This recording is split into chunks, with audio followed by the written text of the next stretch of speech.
Every live-action anime adaptation has failed. Death Note, Dragon Ball Evolution, Cowboy Bebop, all of them failures. All of them embarrassments. And then in August 2023, Netflix did something that no one expected. They got it right. One Piece live action dropped and the internet lost its mind. It topped Netflix globally. It pulled in hundreds of millions of hours watched in just a few weeks. Old fans cried. New fans binged watched the anime immediately after. And even the manga's original creator, Ichiro Oda, who had blocked live action attempts for years, gave it his blessing. His fingerprints are all over this. So before season 2 hits on March 10th, 2026, 3 days from now, let's go back to the beginning. This is everything that happened in season 1. Every arc, every crew member, every moment that mattered. Set sail. Part 1. The dream starts here. We open in the East Blue, the weakest sea in the world. The sea that everyone who becomes legendary had to start from. And we meet a boy, Monkey D. Luffy. No ship, no crew, no navigational skills whatsoever. Just a straw hat, a massive smile, and one of the most insane dreams ever spoken out loud. He wants to be king of the pirates. Now, before you laugh, understand what that actually means in this world. The king of the pirates is whoever finds the One Piece, a legendary treasure left behind by Gold Roger, the last man to ever conquer the Grand Line. Roger was executed publicly. His last words, heard by thousands of people, sparked the great age of piracy. He told the crowd his treasure was real and that anyone could find it. That was over 20 years ago, and since then, thousands of pirates have died trying. Luffy doesn't care. He's been obsessed since childhood, since the day a pirate captain named Shanks, a man with red hair, a laid-back attitude, and terrifying power, sat in his village bar and became his hero. Shanks and his crew were the first people who showed young Luffy what freedom actually looks like, what it means to choose your own life and sail wherever you want. There's one moment that defines everything. Luffy, as a kid, ate a devil fruit, a cursed fruit that gave him the power to stretch his body like rubber. Unbreakable, elastic, extraordinary. But in exchange, he can never swim again. And when a group of mountain bandits threatened Luffy and humiliated him, Shanks didn't fight back immediately. He let them humiliate him. He took the disrespect because he knew Luffy was watching and he wanted Luffy to understand. A real man chooses when to fight and when to let things go. But when those bandits threw Luffy into the ocean and Luffy started to drown, that was it. Shanks erupted. The bandits ran. The sea itself seemed to recoil. And before leaving the village forever, Shanks placed his own straw hat on Luffy's head. The hat that defines him. The hat that becomes a symbol across the entire world. Give it back when you become a great pirate. That's the mission. That's the heartbeat of everything. Part 2. The first crew member. The man who will never lose. Luffy's first stop is Shell's Town, a marine base run by a sadistic, corrupt captain named Morgan. Think of a man who had his own jaw replaced with a giant axe because he thought it made him more intimidating. That's Morgan. And tied to a post in the courtyard of that base, left to starve for weeks as punishment, is Roronoa Zoro. Zoro is a pirate hunter. He captures pirates for bounties. He's not a good guy in the traditional sense. He's cold, direct, brutally efficient, and deeply principled in a way that doesn't advertise itself. He carries 3 swords, one in each hand and one in his mouth, and he fights with a style he invented himself. But here's the thing about Zoro. The reason he's in that courtyard, starving and chained to a post, he made a deal. Morgan's son, the cowardly and petty Helmeppo, condemned an innocent boy in the village. Zoro challenged Helmeppo. If I can survive tied to this post for 30 days, you let the boy go. Helmeppo agreed. Then, because he's a coward, he had the boy executed anyway on day 3. And Zoro still stayed. He didn't try to escape because he made a deal, even when the deal was broken, even when there was no logical reason to stay. That is Zoro. That is exactly who he is. Luffy shows up, breaks the deal open by freeing Zoro early, and offers him a spot on his crew. Zoro says no. Then the Marines surround them and they have to fight their way out together. By the time the dust settles, Zoro has officially joined the crew. Not because he was convinced with words, because he saw something in Luffy, something reckless and sincere and unstoppable that he decided to bet his dream on. And Zoro has a dream, a vow. He swore on the grave of his childhood rival, a girl named Kuina who died young, who was better than him, who he could never beat, that he would become the greatest swordsman in the world for both of them. them. There is only one man standing in the way of that dream, Dracul Mihawk, the current world's greatest swordsman. A man so powerful, he sails alone on a tiny coffin-shaped boat with no crew, because no crew is necessary. Zoro will face him before season 1 ends. And that fight changes everything.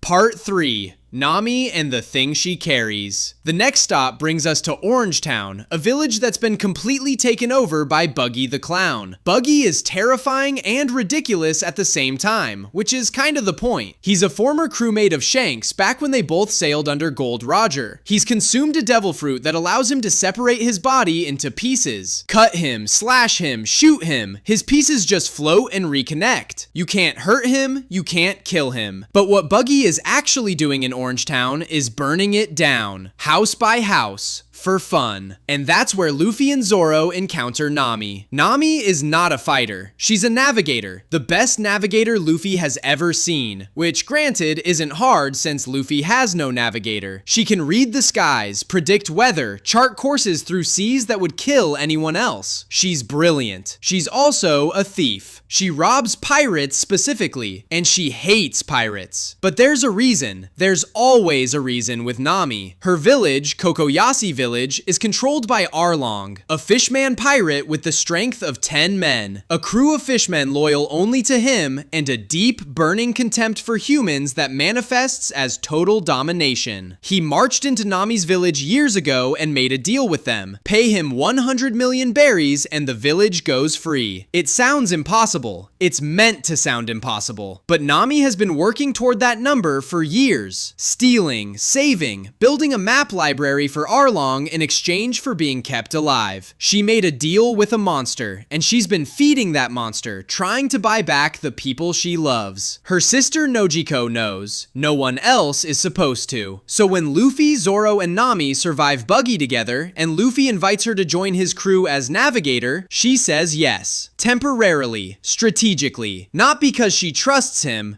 because he's useful. That's where she is. That's the weight she carries.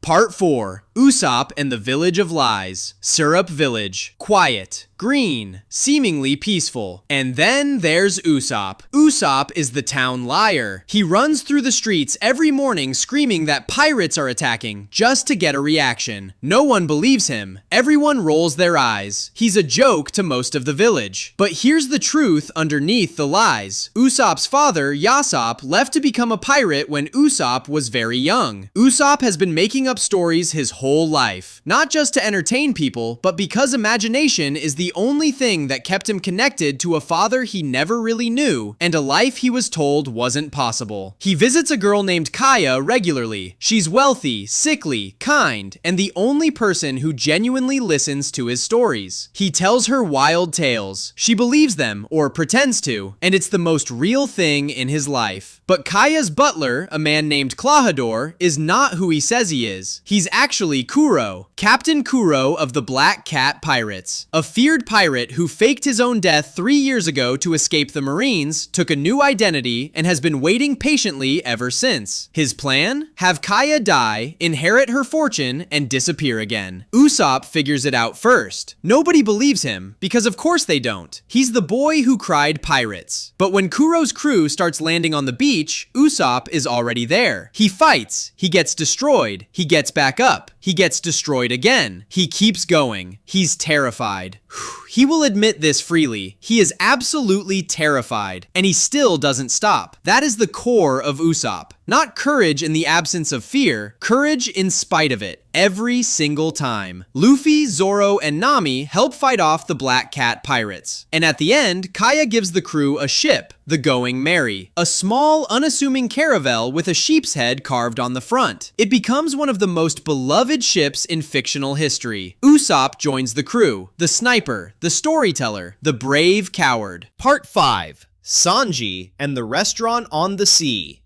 The Baratie, a floating restaurant built on a ship sitting in the middle of the ocean, run by the legendary and legendarily rude Chef Zeph. Zeph has a peg leg. He lost the real one years ago on a voyage where his ship was destroyed in a storm. He and a young boy were stranded on a rock in the middle of the ocean with almost no food. Zeph had most of the rations. When they were finally rescued, he was nearly dead and one leg was gone. The boy was Sanji. Zeph had eaten his own leg to survive so Sanji could have the food. Sanji doesn't talk about this. He doesn't explain it, but it lives in everything he does. He feeds people. He refuses to let anyone go hungry around him. He will cook for an enemy if they're starving. He fights with only his legs because a chef's hands are sacred for cooking, and he is devastating. He also has a dream. He wants to find the All Blue, a mythical place where all 4 oceans of the world meet, carrying every fish, every ingredient, every flavor that exists. A chef's paradise. Most people think it's a myth. Sanji thinks it's real, and finding it matters more to him than almost anything. When the Straw Hats arrive at the Baratie, everything starts moving at once. There's a conflict on the docks, a duel happens, and then Dracula Mihawk arrives. Just arrives. No announcement, no drama. He comes because Zoro has a bounty and Mihawk is curious, and Zoro challenges him. This is the most important fight in Season 1. Zoro knows he's going to lose. He knows it before the swords are even drawn. Mihawk is in a different category entirely. But Zoro fights anyway, because refusing would be the real defeat, the defeat of the spirit that drives him. Mihawk takes him apart, methodically, completely. But at the end, when Zoro is barely standing with his arms spread wide, challenging Mihawk to finish it with his best shot, something happens that no one expected. Mihawk respects him. He uses his smallest blade, his personal knife, because Zoro earned a death from a real weapon, not a dismissal. Zoro doesn't die. Luffy saves him. But as Zoro recovers, bleeding into the sea, he makes a vow. He will never lose again. Not until he defeats Mihawk and takes that title. Sanji joins the crew after this. Not for dramatic reasons, he's just ready. Zeph tells him to go find the All Blue, and he does.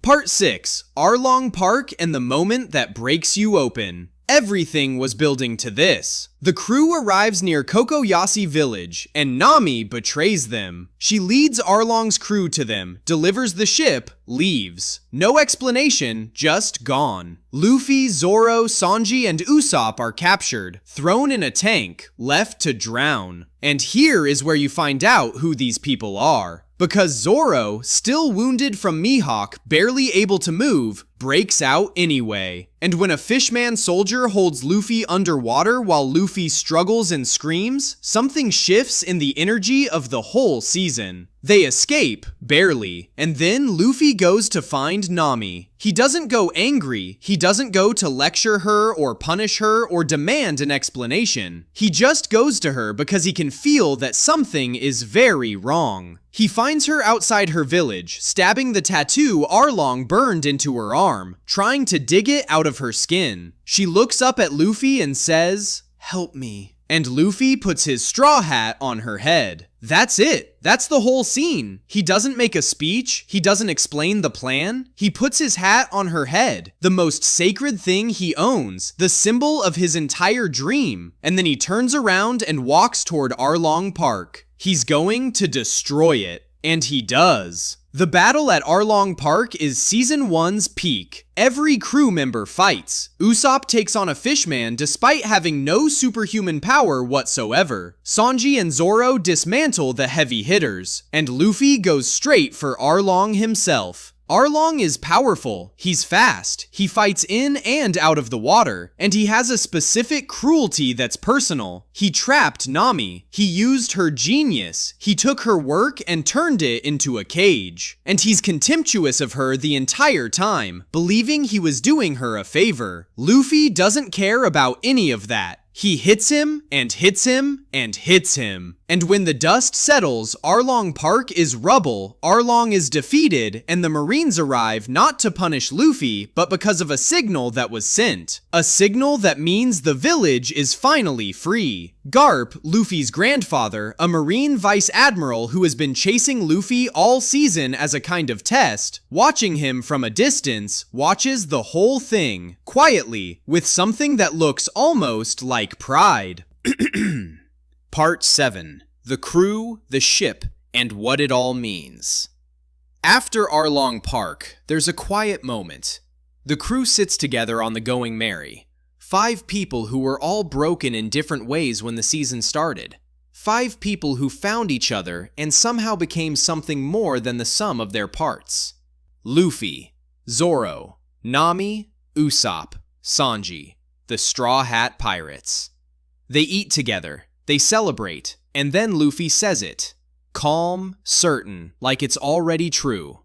They're going to the Grand Line. The Grand Line is the most dangerous ocean in the world. The ocean where Gol D. Roger found the One Piece. The ocean where the strongest pirates alive have gone and most haven't come back. The ocean where the next level of everything waits. The Grand Line is where Season 2 begins. What Season 2 sets up. There's one more thing worth knowing before March 10th. Season 2 is subtitled Into the Grand Line.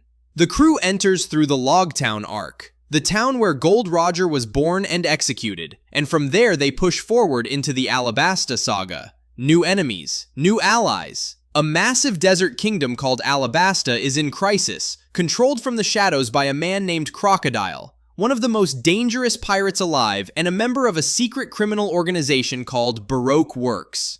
And a new crew member is coming, one who changes the dynamic entirely. A doctor, a reindeer, a being who doesn't belong anywhere and finds that he belongs with the Straw Hats. Tony Chopper. If you haven't cried in an anime before, get ready. Season 1 of One Piece live action wasn't supposed to work. The track record was terrible. The expectations were low. But it worked because it understood the most important thing about One Piece. It's not really about pirates. It's not really about treasure. It's about the people you find on the way to your dream. The ones who know what you're after without you having to explain it. The ones who would rather die than slow you down. Oda spent 25 years building that story. Netflix gave it 8 episodes, and those 8 episodes reminded the entire world why One Piece has 500 million copies in print.